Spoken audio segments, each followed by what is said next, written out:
Words of Wisdom is brought to you by Essentia Health and TV3 and LB Video Productions.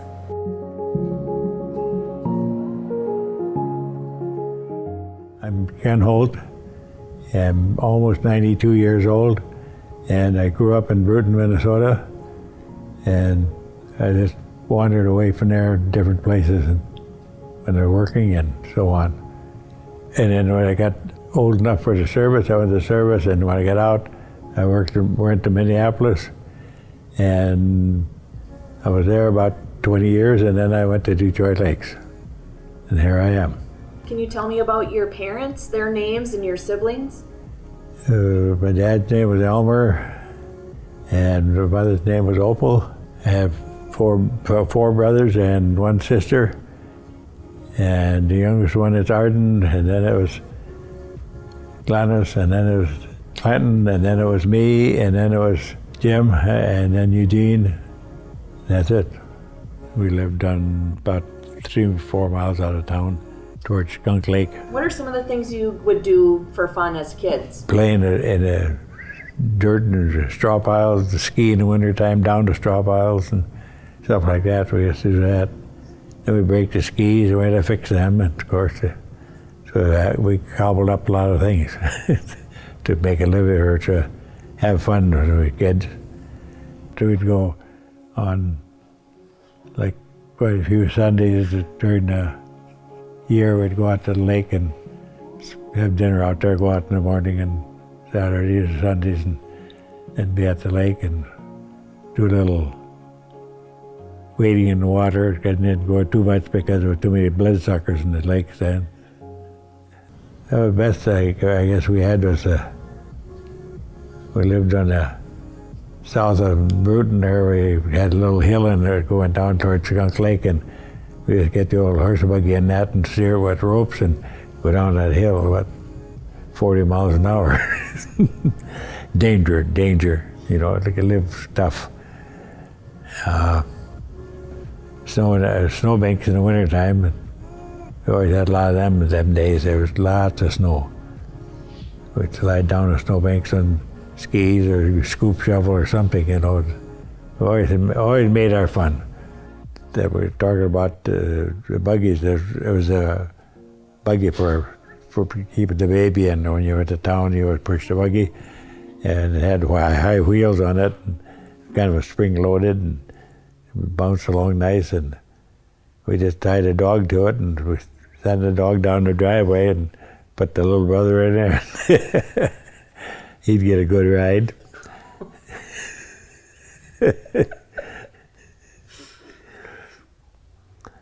It almost seemed like we didn't like him as good as the rest. But yeah, and that buggy finally wore out too, you know. We got, I know we used not a lot of rope, but we used some neckties to make a rope and tie knots and then hook onto the buggy, and so to keep the dog fairly close, it pulled better that. Did your mom ever find out that you did that? Oh yeah. She'd look out the window and say, "You kids better quit that, you get hurt." What do you remember about your parents? They both worked pretty hard to keep things going. Dad did a lot of work outside the day at home. He did a lot of carpenter work for people, straighten buildings and stuff like that, which, I don't know, it was something to keep busy and make some money and keep the family going. And Mother stayed home pretty much most of the time and took care of the kids as children, and took care of the house and stuff like that. And did you farm? We did some farming, yes. What was that like? Dirt under the fingernails all the time. It went all right, but it was in the sandy soil. We didn't do as good farming as we could have if we'd had better soil and stuff to work with. Had horses most of the time, and then we ended up towards the end of the farming business, we had the tractors then. You put the harness on and hook onto 2 or 3, 4 of them on a piece of machinery and go out and either plow or drag or something in seed and all that kind of stuff with Horses pulled all the machinery around, but then you had to take care of the horses when you come home and unharness them and harness them and so on from there like that. Did you walk next to the horse, or did you have to be on the stand on the machinery? How did that work? The only machine we didn't ride on was a drag. We usually walked behind the drag and let it follow the horses, steered them across the field. And other than that, the plow, it's a ride on, and most of the other grain binders and stuff like that, so I was all riding on that. And of course, then we get done with the binder, you had to shock the grain, and then they went to got the thrashing machine over, the neighbors all got together and had a thrashing round and thrashed all the grain out and hauled it at the granary, and then we went from there again. How dirty would you get after being out with the horses and the dirt? Just a little dusty, that's all. And there was not much rain. We did in the rain a lot to keep the dirt down. Yeah, it was a lot of dust. Because I was back in, I was just a little fella there in 34, 35 along in there, why it was pretty much dirt blowing 90% of the time. I had real dry years there. Farming wasn't much good then. How did you meet your wife? We met at the bar in Minneapolis. The CC Tap. What would you do for dates? No, I never had many dates. I just found the right woman and I got married, and that was where I was. So, yeah, well, of course, always had neighbors' kids I played with, and that, but that wasn't really dates, you know, that was just horsing around. Yeah, we didn't go long before we got married, and then we set up the house and got married in Minneapolis and bought a house in Blaine, and we lived there for about 20 years, I guess, and then we moved to Detroit Lakes. What was it about your wife that you liked? Everything. She was just a beautiful lady. Kept me in line. Just a bare hands with whack.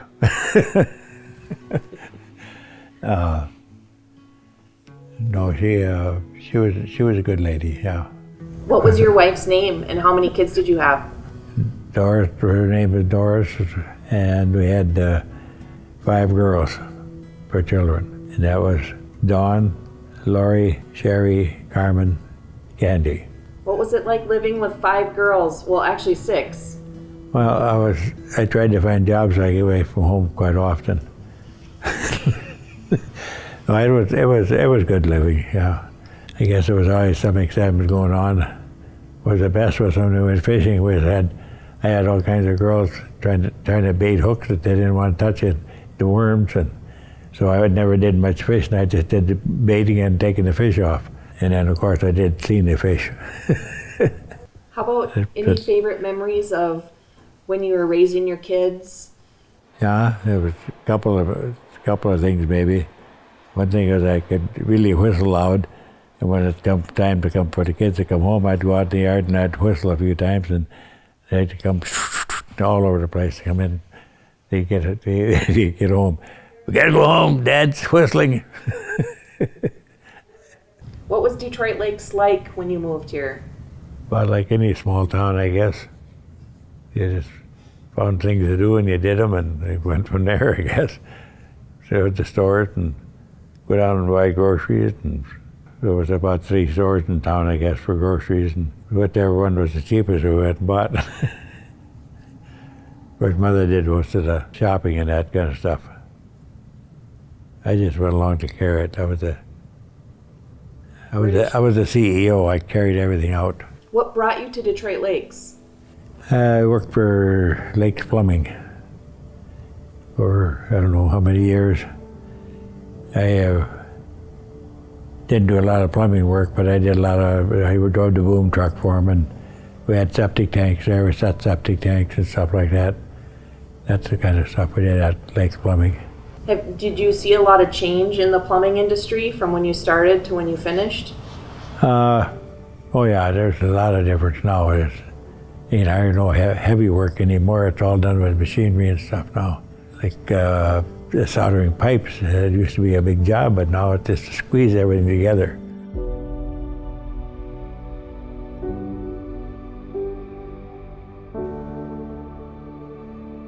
What got you into the rabbit business? I guess they thought it was a good way to make some money, but it sounded really good. Like you just raise the rabbits and put them in a cage and ship them someplace, or pull the hair out and make yarn. And we did quite a bit of that yarn. And some of my people were wanting to buy rabbits, so we'd every so often we'd sell off a bunch and ship some of them out to other people who were buying them. And most of them were shipped for people had for breeding stock for their rabbits that they had. We had to make cages and everything for them to get them shipped out. And, it had to be checked so they were healthy when they left. So when they got to wherever they were going, they were still alive. It had to be quite a hassle because they had to get the cages so tight that the kids couldn't get into their fingers and stuff and get hurt. Not my kids, but any kids in the way, and the shipment on the way. So, yeah, it's got. What was the worst thing about raising rabbits? Get the kids to do some work, clean the barns and stuff. Well, it was a cement floor, and the guys just run the floor and he run the kind of rough, so that's why they didn't like clean barns, because they'd want to push the manure from underneath. We had the cages hanging off the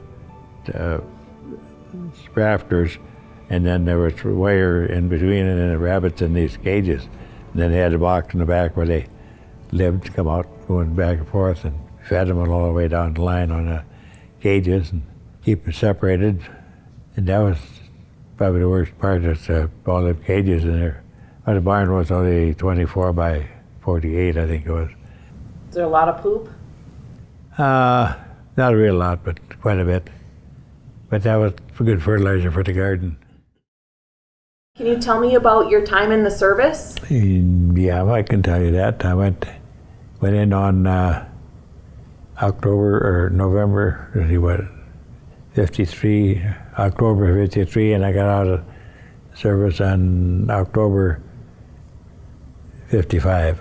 After I was through a basic training, did 6 weeks of that, but then we went from, that was at Fort Riley. Then we went from Fort Riley, we went over to Fort Campbell, Kentucky, and I took my airborne training there. And then we did maneuvers in Alaska, and we made one jump up there, jumped into snowbanks, lived in tents in the snowbanks and stuff like that, so we kept pretty busy. And you were a paratrooper? Paratrooper, yeah. What was that like? It was like you jump out and there was like nothing. Everything was quiet. There wasn't a bit of noise.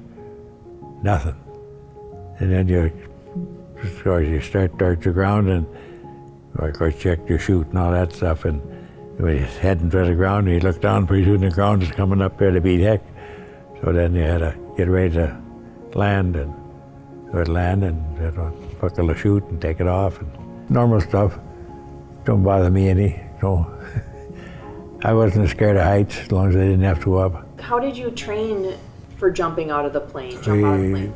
They had what they called 34-foot towers. You'd crawl up in them, and then that had a long rope going down until we hit to the ground on it outside there. And so you'd get in a position in a doorway and you'd jump, and then this rope would tighten up and snap you, and you'd go rolling down this rope until you hit the ground, and then you hook the rope and go around and go back up in there and do it again several times. And the only time I put the chute on is when you get ready to go up and make a jump. And otherwise, there was always short away. And we didn't do our own package chute. They did all the packing for us. Other than that training, it was a lot of running and stuff like that to keep in shape. We'd probably run 10 miles a day. We went out through the woods and set up someplace, little tents and that. Then they'd bring dinner out to us, something rotten like green pepper stuff with hamburger, which I didn't like anyhow, green peppers. Do you have any advice or words of wisdom that you can share words or wisdom? I wasn't too smart. Keep busy at whatever you're doing and do a good job of it. How about advice for being able to stay married 50 years? Don't talk back. No, I just you have to work things out to where you give a little, take a little, you know how it is. Essentia Health, our presenting sponsor, is proud to bring you Words of Wisdom.